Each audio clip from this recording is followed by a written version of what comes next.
শুভ নববর্ষ 1432 সাল। আসসালামু আলাইকুম এভরিওয়ান, আশা করছি তোমরা সবাই ভালো আছো। পয়লা বৈশাখে আমি চলে গিয়েছিলাম আমার মেয়ের স্কুলে।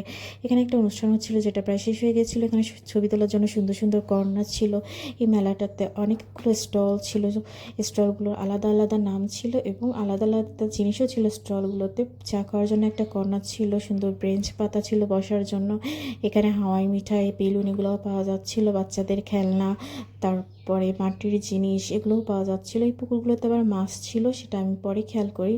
অনেক ভালো লাগছিল দেখতে। তারপরে বাচ্চারা এখানে আইসক্রিম খাচ্ছিল, কারণ এখানে অন্য কোনো স্টলগুলা ছিল না, কারণ এটা যেহেতু লাস্টের দিকে গিয়েছিলাম। সবাই মিলে একটা সেলফি তোলার চেষ্টা করলাম। সেলফি তুলে সবাই আবার একটু ঘোরাঘুরি করে এই মাটির জিনিসগুলা, বেতের জিনিসগুলা দেখলাম। এগুলো দেখতে বেশ ভালোই লাগছিল। তাড়াহুড়োর মধ্যে ছিলাম জন্য বেশি কিছু ক্লিপস আমি নিতে পারিনি।